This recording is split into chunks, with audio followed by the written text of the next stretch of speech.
shows that music and poetry and art is something that all of us can share. Now, Nick Foster, when I met him back in 1980, he was playing with Hot Rods in the middle of the night. I never dreamed that all these years later, we'd be here having so much fun and getting everything right. So I can only say thank you to the great jam session creator in the sky for making it possible today to be here and do things in that very, very, very special eTown way. So that's what it's like to be spontaneous. I've been wondering all these years. But sometimes it's also possible to overdo it. Yeah.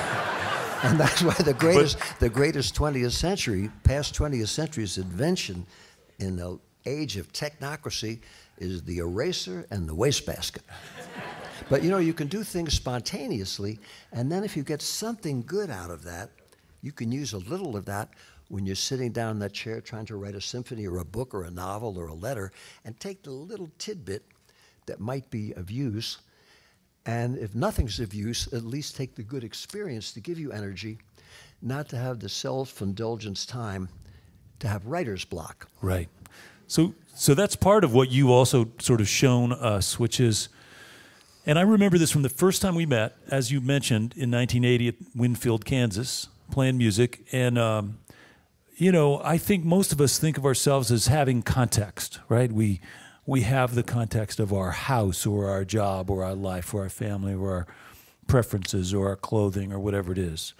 What I saw when I first met you was, first of all, a guy who had about 200 necklaces around your neck, which was an early sign, just a small indicator. But what happened next was the best, which was you showed up with just your bag of instruments, and you didn't care about the key, the tempo, the time, the style, the phrasing, the context didn't matter to you. You found a way to join a conversation and make a contribution musically, which was mind-blowing to me. It was great. It was a great lesson in, you know, do your homework, get your skills up, have something to offer. Don't be a jam buster, right. but don't not join in. Well, what I showed my kids, there was a wonderful bumper sticker when I played Cheyenne people a long time ago saying, respect, love, and sharing the Indian way. And I said, wow, that's something to try to go for. And in music, as in life, if you can listen, when in doubt, leave it out, have less is more, anybody can play, work, be, or live with anybody else by trying to be sensitive to how they feel and what you can do to make a contribution rather than overwhelming the scene, strip mining it, abusing everybody, and then running out of town with all the money. I'm not being judgmental, but that is something that has occurred in world history, yeah, and even in our history in this great country. So what I learned from the jazz masters with their graciousness and decency, what I learned from playing with Native American people who welcomed the first settlers to this shore gracefully and with hospitality, and what I learned from people who have come over to this country recently who adore it so much that we can fall in love with America again, is that respect, love, and sharing, and the beautiful philosophy of the Indian prayer of the 12th night, Navajo prayer, beauty before me, beauty above me, beauty around me, on the trail of beauty, therefore I am. That was taught to me by Boulder's own professor, Vine Deloria Jr., whom I knew before he was teaching here. And when I wrote a piece for the Philadelphia Orchestra, he supplied me with some of these wonderful texts so that I could try to do something to honor that. Yeah. Let's hear that one again. It was, the translated as much, it's on the trail of beauty above me, beauty around me, beauty beneath me, on the trail of beauty, therefore I am. It's almost impossible to translate. There's another great one. I learned at the Taos Pueblo where someone would sing something and then everyone would answer it so beautifully. It sounded like it had been rehearsed with a symphony for years. And I said, how can they do that? He said, we call that tum kwahe. So I wrote down tum kwahe. I said, what does that mean? He said, well, you can't really translate that as a word. But he said it means in the shadow of the lead singer, always pressing onward. And in European symphony music, they'd call that ensemble. When I conducted the wonderful Colorado Symphony in that beautiful recording I was lucky enough to make live, that's how good they were. They didn't need any splicing. They were so fantastic, I realized they already had that ESP way of sharing, feeling, respecting the music, living for the music that was so beautiful, I didn't want to wreck it. Mm-hmm. So I just tried to be part of that whole. And that's something in the shadow of the lead singer. Yeah, and you could find that in anything, in any kind of music, in the theater, in drama, in sports, anything where people are together, when you could find that wonderful level, whatever that is. Yeah. I'm trying to think about the way that you've, obviously your worldview has been influenced by all these experiences you've had, people you've met, and, the list of mentors that I stride, but Thelonious Monk was somebody who really helped you and helped you understand music in community, for example. Charlie Parker taught you some things about how to listen and how to... Oh, every day I think about meeting him in 1952 as a bona fide hayseed in Washington, D.C. in my basement apartment after meeting Dizzy Gillespie 1951 as an even younger hayseed at that time. And then this is in you, the hayseed, 1945, when I was 14, meeting the great conductor of the New York Philharmonic, he was still with the Minnesota Orchestra in 45, of Dimitri Mitropoulos. And all of them said basically the same thing, to try to develop yourself, to try to be creative, to respect every person that crossed your path, never snub anybody because all the people that you met could teach you something, and to surround yourself with people who know more and see if you can learn from them. And then if you're lucky enough to have any kind of luck, to share that with others and to try to be respectful and polite. And it's a nice way to try to live. And with all due respect to career counseling and planning of how to take over the world, it's a lot more fun and better for your health. Yeah. Well, if you're evidence of that, for sure. I mean, it's funny because you have chosen a pretty adventurous path. You've traveled a lot. You've been all over the world. You've been in the scene with lots of creative people who were, many of whom died young, and you didn't. No, when I had my kids late in life and I saw those beautiful babies, I said, man, I don't want to be in the cemetery, the nut house, or completely fried out. So that was my immediate 12-step program. When my gorgeous first child was born, I said, wow, I want to be around. So I actually tried to pursue some kind of remotely healthy course, and it was kind of amazing what's out there to see if you can still function enough to be able to see, hear, listen. Yeah. And I also think it's probably worth noting that you grew up on a farm in Bucks County, Pennsylvania, and you worked on the farm, and your early influences included, was it your uncle who introduced you to jazz or was a jazz fan? Is that right? Yeah, he took me to the Philadelphia Orchestra, and then he took me to hear Duke Ellington's orchestra. And my other uncle was born in Las Vegas, New Mexico, and he introduced me to the beautiful native musics that he grew up with in Las Vegas, New Mexico at the turn of the century. And my father introduced me to the beautiful cantorial music of Ursula Rosenblatt. And Jack Kerouac made me appreciate Bach all over again because he was a very strong churchgoer. And I met so many wonderful people that showed me so much glorious information. I knew that I had some kind of a path to follow.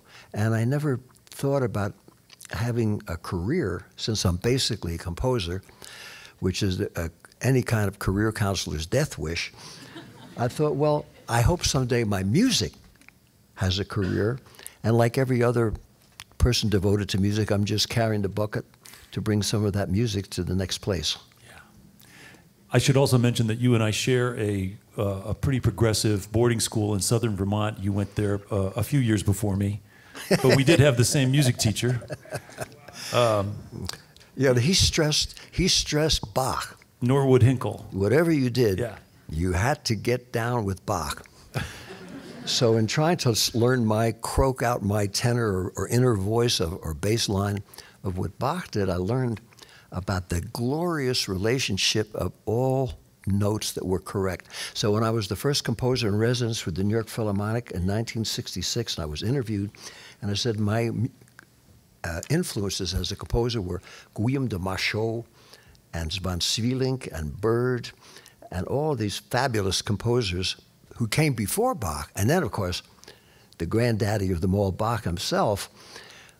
And then I also mentioned King Oliver, Charlie Parker, Big Spider, Beck, Thelonious Monk, Lester Young, so many other people.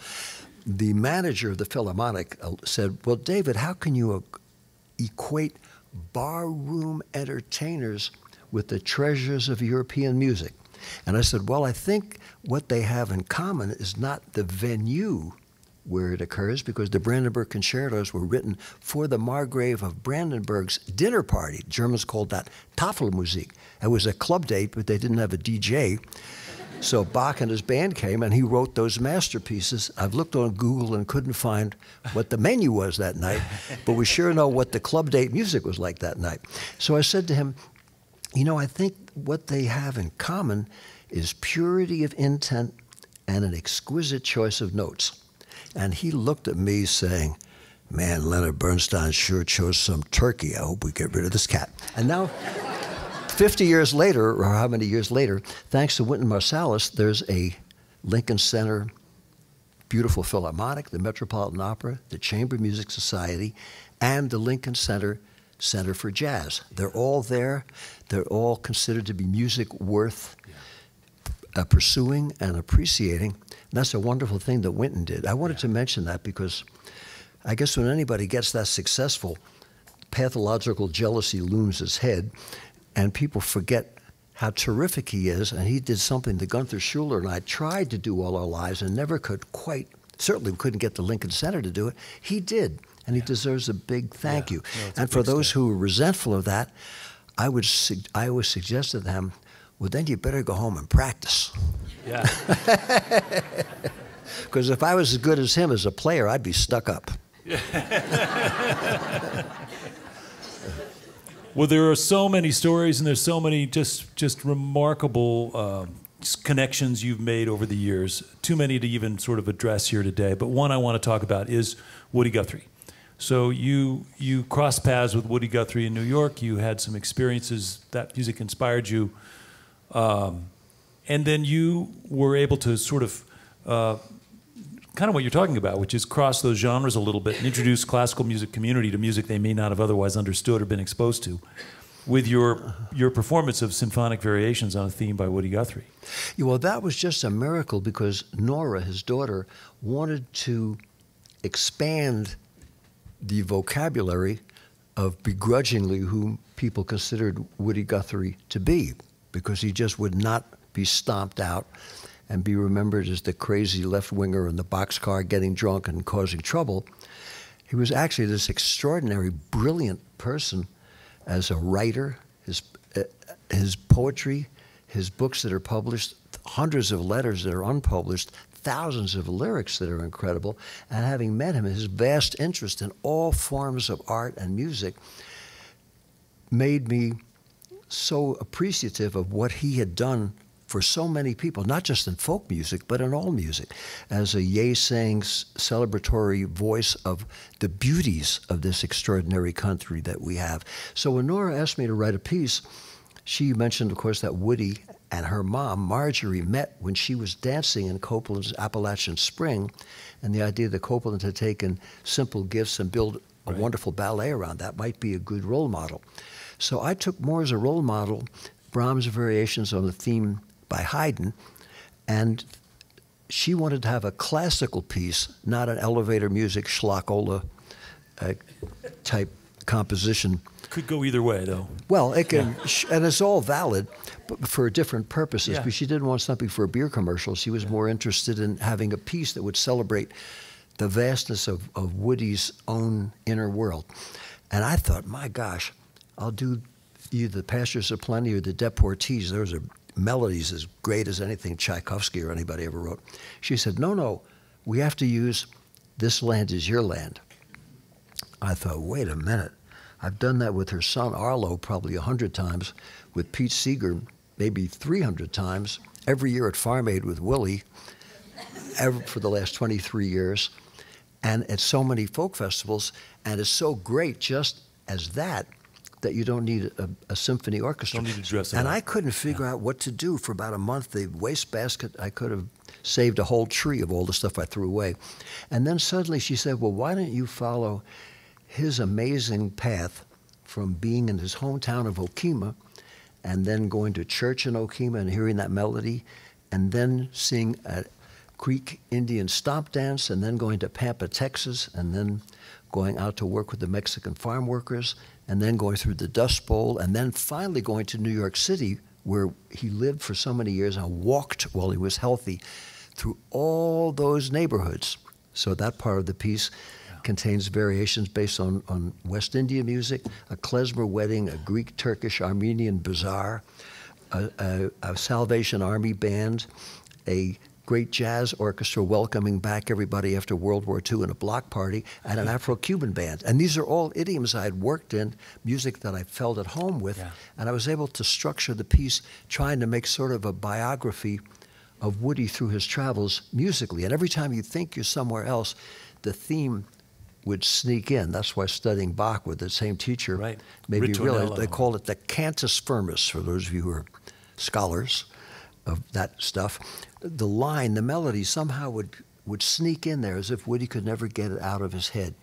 And I was so fortunate, since he was such a strong union man and respected his fellow American artists, not to have to outsource it to an orchestra someplace Eastern behind Europe the or something former like that. Iron Curtain with great musicians who get, you know, $5 or $10 a day for knocking themselves out playing. And Nora said, no, we might have to wait 30 years, but let's do it with an American orchestra. And by the great good luck, the Colorado Symphony Orchestra decided to do it. And I'm just so happy with that recording and those wonderful players. Boy, that orchestra's so good. If I got hit by a truck now, I'd go out a happy man.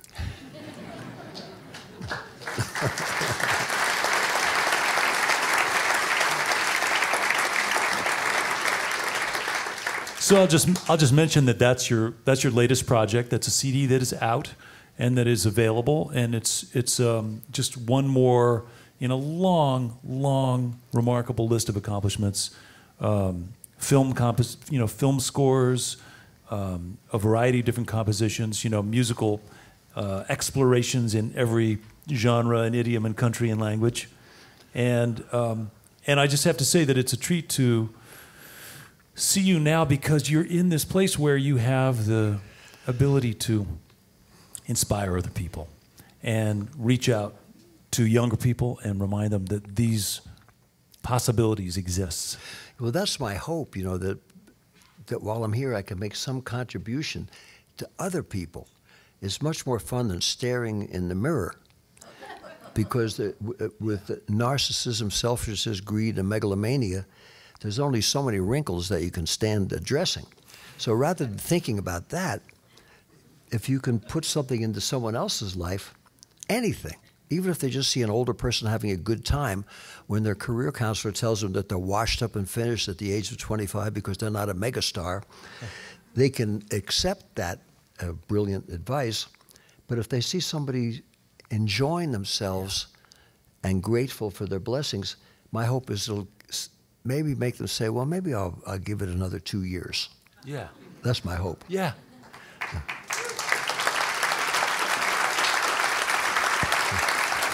And also, I want to say, also to give their parents and grandparents a big boost and encourage them to be creative. Yeah. And when they do something, whether they're playing a baseball game, a theater thing, a school picnic, whatever it is, invite their parents and grandparents to come and hang out with one another. Because this beautiful folk music that your program celebrates, all the sincere musics of all genres, always is all ages. There's no demographic group where there's a no parking sign or a no trespassing sign because you're too old or too young. Beauty is for anybody and for everybody. It's in the eye of the beholder, but it's also in the heart, the ear, the brain, the soul of every person who can have a chance to comfortably feel welcome to share in that. Yeah, yeah. Well said. I should mention, we're about to play music some more. I should mention that I had a conversation with your manager a little while ago, a couple days ago, and he said, yeah, I just got off the phone. I spent an hour more on the phone with David, and we're working on our 20-year plan. So, you know, that is yet another example of somebody who's not only optimistic, but you know, you got it. You still got it. Well, I'm lucky too, because the person that I work with loves music so much and is so much fun that I forget sometimes that I'm supposed to be working. And he tells me his adventure stories, and it's a really good thing if you can be working with people and have a partner and have kids where you can all be working for the same kind of thing, and without being patronizing. That's what I felt when I walked in this building. And being here at eTown is such a delight, not only to hear in the radio, which I've done for a long time, but to see in a community everybody's together for a higher purpose. And it's just a joy to be here. And it took me a few years to get to eTown. So for those of you who are thinking about your career goals, be sure by the age of 84 to keep on picking so you could be at eTown too.